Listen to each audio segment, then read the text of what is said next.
কলেজে 40টা পোলার সাথে টাঙ্কি মারে। এই যে আমাদের তিনজনকে দেখতেছেন না, আমরা তিনজন ছিলাম না, 4জন ছিলাম। সেই ছোট থাইকাই 4জন ছিলাম, জানেন জিগার দোস্ত। ওই মেয়েটা আমাদের বন্ধুটার ইউজ করে ভালোবাসার লোভ দেখাইয়া মায়ায় জড়ায় সাইডা দিছে।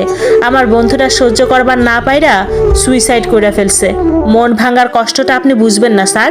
আমার বন্ধুর মতো অনেক ছেলে সুইসাইড করবার চায়, শুধুমাত্র এসব বেশ্যা মেয়েদের মায়ায় জড়াইয়া।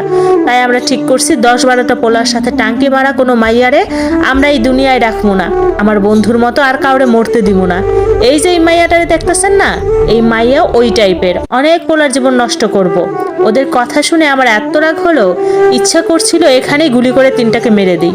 মেয়েগুলো খারাপ হোক বা ভালো, ওদের রেপ করে লজ্জা স্থানে ছুরি দিয়ে আঘাত করে হাত পায়ের আঙুল কেটে এরকম ভয়ঙ্কর ভাবে মেরে ফেলার অধিকার তোদের কে দিছে?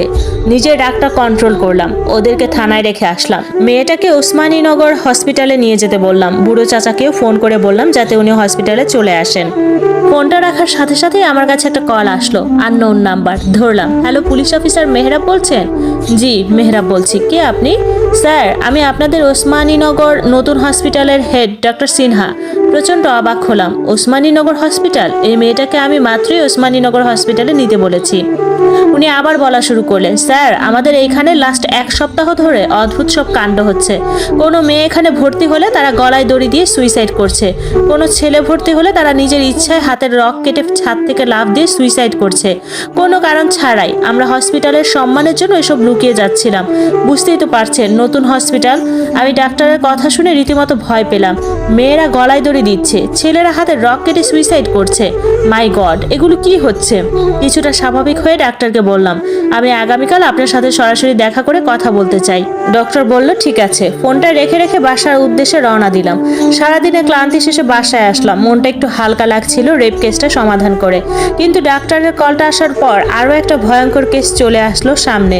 রুমে ঢুকে দেখলাম মিহি চলে এসেছে। আমাকে দেখা মাত্রই বলল, তাড়াতাড়ি ফ্রেশ হয়ে নাও, টেবিলে খাবার দিচ্ছি। আমি কিছু সময় মিহির দিকে তাকিয়ে রইলাম। কেন জানি না আমার মনে হলো আমি অনেক বছর পর মিহিকে দেখছি, আমার ভালোবাসার মানুষটাকে দেখছি। খাবার খেতে খেতে বললাম, আরশিতা কি ঘুমিয়ে গেছে? অনেক আগেই ঘুমিয়েছে। এই কয়দিন আমার মেয়েটাকে একদম শুকিয়ে ফেলেছ।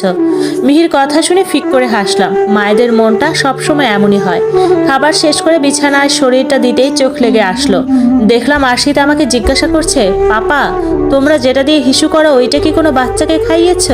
আমি তাড়াতাড়ি চোখটা খুলে বিছানায় উঠে বসলাম, একটু পানি খেলাম।